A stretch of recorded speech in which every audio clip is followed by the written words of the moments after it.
তাহলে আজকে আমরা যে চ্যাপ্টার নিয়ে আলোচনা করবো সেটা হচ্ছে সরল সুদ কষা বা সরল সুদ, ইংলিশে একে সিম্পল ইন্টারেস্ট বলা হয়ে থাকে। তো এই চ্যাপ্টারের অঙ্কগুলো হচ্ছে করতে গেলে অঙ্ক করার আগে আমাদের কিছু ট্রাম সম্পর্কে একটু জানতে হবে। তো প্রথমে যেটা আসবো সেটা হচ্ছে আসল। আসলকে আমরা টি দ্বারা ডিনোট করি সময়, সময়কে আমরা স্মল টি দ্বারা ডিনোট করি সুদের হার, সুদের হারকে স্মল আর দ্বারা ডিনোট করি, আর যেটা সুদ আছে সেটাকে আমরা আই দ্বারা ডিনোট করি। তাহলে এখানে মোট চারটে টার্ম পেলাম। একটা হচ্ছে আসল যেটা হচ্ছে টি, সময় টি, সুদের হার আর সুদ হচ্ছে আই।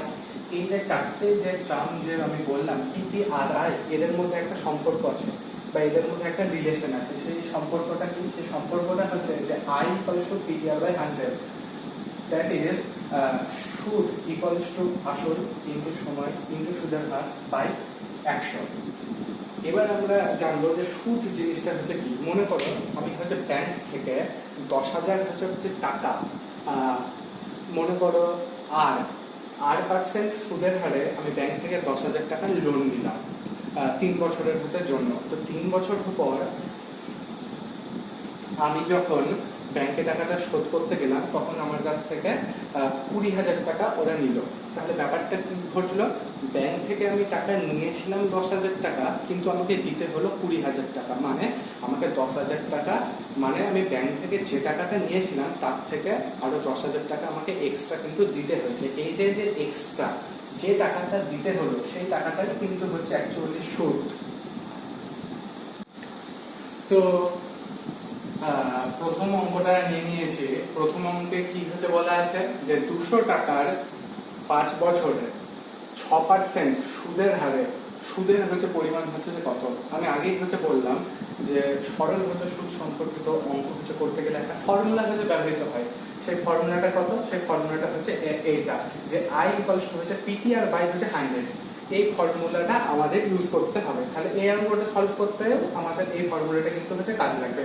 এবার আমার প্রথম কাজ যেটা হচ্ছে যে আমাকে এই চারটে টার্মের মধ্যে কোনটা বের করতে দিয়েছে সেটা আগে বোঝা। দেখো 200 হচ্ছে টাকার 5 বছরে 6% সুদের হারে সুদের পরিমাণ, সুদের পরিমাণ মানে ইন্টারেস্ট জানতে চেয়েছে, দ্যাট ইজ আই। এই আই এর ভ্যালু আমাদের বার করতে হবে। তাহলে ওই ফর্মুলা অনুযায়ী আমরা কি পাচ্ছি? ওই ফর্মুলা অনুযায়ী আমরা পাচ্ছি যে পিটিআর বাই 100। এবারে দেখো এখানে পি মানে কত?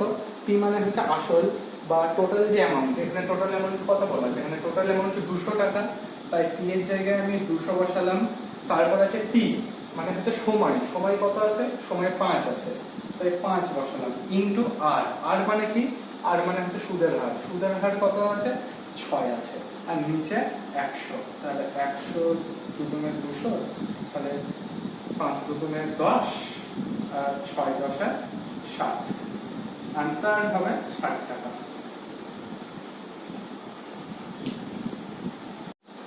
তারপরের অঙ্কটা আমরা দেখব কি বলা আছে যে একজন ব্যক্তি কিছু টাকা ব্যাংকে 5 বছর 4% হারে, মানে 4% সুদের হারে রাখায় তিনি সুদ হিসেবে 3,120 টাকা পান। তাহলে তিনি কত টাকা ব্যাংকে রেখেছিলেন? তো প্রথমে আমাদের যে কাজ, এই ধরনের অঙ্ক হচ্ছে করতে গেলে আমাদের যে হচ্ছে ফর্মুলাটা ব্যবহৃত হবে সেটা হচ্ছে এটা, I equals to PTR by 100। এখানে আমরা দেখতে পাই যে এখানে চারটে টার্ম আছে, একটা I আছে, একটা P আছে, একটা T আছে, একটা R আছে। আমাদের কাজ হচ্ছে কোশ্চেনটা হচ্ছে পড়ে আমাদেরকে বুঝতে হবে এই চারটে টার্মের মধ্যে আমাদের কোন হচ্ছে টার্মটা আমাদের বার করতে দিয়েছে। তো আমি কোশ্চেনটা আরো একবার বলছি যে একজন ব্যক্তি কিছু টাকা, কিছু টাকা মানে কিছু টাকাটাই হচ্ছে আসল, কিছু টাকা ব্যাংকে 5 বছর মানে সময় বলে দিয়েছে টি 5, 4% সুদের হারে, মানে আর এর ভ্যালু বলে দিয়েছে 4%। তিনি সুদ হিসেবে 3,120 টাকা, সুদ হিসেবে 3,120 টাকা হচ্ছে পান। মানে এই আই এর ভ্যালু বলে দিয়েছে 3,120 টাকা। তাহলে তিনি কত টাকা রেখেছিলেন? মানে আমাদের হচ্ছে বার করতে হবে এই পি এর ভ্যালুটা। পিটা হচ্ছে এখানে আসল, আসলটা আমাদের এখানে বের করতে বলেছে। তাহলে পি ইকুয়ালস টু, তাহলে এই ফর্মুলা থেকে আমরা এটা লিখতে পারি যে 100 into I equals two PTI. এইখান থেকে পি ইকুয়ালস টু কত পাবো, 100 ইন্টু আই বাই টিআই। আমাদের এখান থেকে আসল বের করতে দিয়েছে, জানতে চাইছে যে তিনি কত টাকা ব্যাংকে রেখেছিলেন। তো আমি প্রথমেই বললাম যে যে পরিমাণ টাকা ব্যাংক থেকে তোলা হয় বা যে পরিমাণ টাকা ব্যাংকে রাখেন সেটাই হচ্ছে আসল। আসল মানে পি, সেই জন্য এখানে আমরা পি এর ভ্যালু বার করছি। তাহলে পি ইকুয়ালস টু কত হচ্ছে 100 ইন্টু আই। আই মানে কত, সুদ। সুদ বাবদ তিনি কত পেয়েছেন, সুদ বাবদ তিনি পেয়েছেন 3120 টাকা বাই টি আই। টি মানে কত, সময়। সময় কত আছে 5। আর আর আর মানে হচ্ছে সুদের হার। সুদের হার কত বলে আছে 4। তাহলে এখানে 4 আমরা লিখছি। তাহলে 5 20 100 আর 4 5 20। এটাকে গুণ করলে কত দাঁড়াচ্ছে একটু দেখে নিই। এটাকে 5 দিয়ে গুণ করলে 0, 5 2 10, 5 একে 5 আর একে 6 আর 3 5 15। তাহলে আনসার যেটা হচ্ছে 15,600 টাকা। অর্থাৎ তিনি 15,600 টাকা ব্যাংকে রেখেছিলেন। পরের অঙ্কটা দেখবো। পরের অঙ্কে কি বলা আছে, পরের অঙ্কে বলা আছে অমিত কিছু টাকা আকাশের কাছ থেকে ধার নেয়। 2 বছর পর 5% হারে আকাশকে 6,600 টাকা ফেরত দেয়। তাহলে অমিতকে কত টাকা সুদ দিতে হয়েছিল? দেখো, অমিত আকাশের কাছ থেকে কিছু টাকা ধার নিয়েছিল। মনে করি অমিত আকাশের কাছ থেকে পি টাকা ধার নিয়েছিল। এই টাকাটা অমিত আকাশের কাছ থেকে ধার নিয়েছিল। তাহলে সুদ কত হবে, that is interest equals to, যেটা হবে PTR by 100, that is P into, এখানে সময় কত বলে দিয়েছে, সময় বলা আছে 2 বছর। তাহলে টি এর জায়গায় 2 লিখলাম। আর আর আর মানে হচ্ছে সুদের হার কত বলা আছে, সেটা বলা আছে 5 বাই 100। তাহলে এখান থেকে যেটা পাচ্ছি পি বাই 10, সুদ হচ্ছে পি বাই 10 টাকা। সুদ হচ্ছে পি বাই হচ্ছে 10 টাকা আর আসল সেটা হচ্ছে পি টাকা। দ্যাট ইজ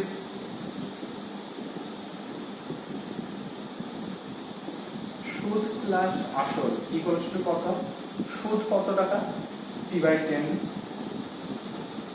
আর আসল, আসল মানে হচ্ছে অমিত যে টাকাটা আকাশের কাছ থেকে ধার নিয়েছিল সেটা হচ্ছে আসল। সেটা কত করে ধরেছি, পি টাকা ধরেছি। মানে আমরা ধরেছি যে পি টাকা অমিত আকাশের কাছ থেকে ধার নিয়েছে। তাহলে সুদ প্লাস আসল ইকুয়ালস টু হচ্ছে এত টাকা। যেখানে সুদ হচ্ছে পি বাই 10 টাকা আর আসল হচ্ছে পি টাকা। দ্যাট ইজ সুদ প্লাস আসল ইকুয়ালস টু হচ্ছে পি বাই 10 প্লাস হচ্ছে পি হচ্ছে টাকা। এবারে আমরা আরেকবার কোশ্চেনের দিকে চলে যাব। অমিত কিছু টাকা আকাশের কাছ থেকে ধার নিয়ে 2 বছর পর 5% সুদের হারে 6,600 টাকা হচ্ছে ফেরত দিয়েছিল। দেখো, অমিত কিছু টাকা ধার নিয়েছিল আকাশের কাছ থেকে। এবার 2 বছর পর যখন আকাশকে সে ফেরত দিতে যাচ্ছে তখন আকাশকে 6,600 টাকা তাকে ফেরত দিতে হয়েছে। তাহলে এই যে 6,600 টাকা, এটা কি হচ্ছে 6,600 টাকা। এই টাকার মধ্যে কি কি আছে, এই টাকার মধ্যে অমিত যে টাকাটা আকাশের কাছ থেকে ধার হিসেবে নিয়েছিল সেটা তো তাকে ফেরত দিতে হচ্ছে, তার সাথে সাথে কিছু এক্সট্রা টাকাও দিতে হচ্ছে যেটাকে সুদ বলা হচ্ছে। মানে এই 6,660 টাকার মধ্যে সুদ প্লাস আসল দুটোই আছে। তাহলে কি হচ্ছে, সুদ প্লাস আসল, এটা ইকুয়ালস টু হচ্ছে 6,600 টাকা। দেখো, তাহলে সুদ প্লাস আসল ইকুয়ালস টু কত পেলাম আমরা, পি বাই 10 প্লাস হচ্ছে পি। আবার সুদ প্লাস আসল বলে দেওয়া আছে 6,600 টাকা। তাহলে যেহেতু এটাও সুদ প্লাস আসল, এটাও হচ্ছে সুদ প্লাস আসল, তাহলে আমরা এইটা ইকুয়ালস টু এটা আমরা লিখতে পারি, that is P by 10 plus হচ্ছে পি ইকুয়ালস টু আমরা এটা হচ্ছে লিখতে পারি দ্যাট ইজ 11 হচ্ছে পি ইকুয়ালস টু হচ্ছে ৬৬,০০০ টাকা। তাহলে এখান থেকে পি ইকুয়ালস টু হচ্ছে ৬,০০০ টাকা। এই ৬,০০০ টাকা পি। আর পিটা আমরা কি ধরেছিলাম? পি আমরা ধরেছিলাম যে অমিত আকাশের কাছ থেকে যে টাকাটা নিয়েছিল সেটাকে আমরা পি ধরেছি। তার মানে দাঁড়ালো এই ৬,০০০ টাকা অমিত আকাশের কাছ থেকে নিয়েছিল। দ্যাট ইজ অমিত আকাশের কাছ থেকে ৬,০০০ টাকা ধার নিয়েছিল। এবার ২ বছর পর অমিত যখন ধার শোধ করতে যাচ্ছে আকাশের কাছে, অমিত আকাশকে দিল ৬,৬০০ টাকা। তাহলে ধার নিয়েছিল ৬,০০০ টাকা আর দিতে হলো ৬,৬০০ টাকা। তাহলে এক্সট্রা কত টাকা দিতে হচ্ছে? এক্সট্রা তাকে দিতে হচ্ছে ৬,৬০০ মাইনাস ৬,০০০, দ্যাট ইজ ৬০০ টাকা। তাহলে এই ৬০০ টাকাটাই হচ্ছে ইন্টারেস্ট। এই ৬০০ টাকাটাই হচ্ছে ইন্টারেস্ট, দ্যাট ইজ এটাই হচ্ছে সুদ। এই টাকাটাই অমিতকে সুদ হিসেবে দিতে হয়েছিল। এরপরে যে অঙ্কটা আছে কি বলা আছে না, তো সরল সুদের হারে 20 বছরের সুদ আসলের 4 গুণ হলে সুদের হার কত? তো মনে করি আসল ইকুয়ালস টু পি টাকা। আসল যদি পি টাকা হয় তাহলে 20 বছর পরে যে সুদ আসল যেটা হবে সেটা আসলের 4 গুণ হবে। তাহলে সুদ আসল ইকুয়ালস টু হবে 4p। কারণ বলা আছে আসল যত টাকা হবে 20 বছর পরে সুদ আসল তার 4 গুণ হবে। আমি এখানে ধরে নিয়েছি আসল p টাকা হবে, সুতরাং 20 বছর পরে আসলের 4 গুণ। আসলের 4 গুণ মানে কত হচ্ছে? 4p। তাহলে 4p হবে সুদ আসল, দ্যাট ইজ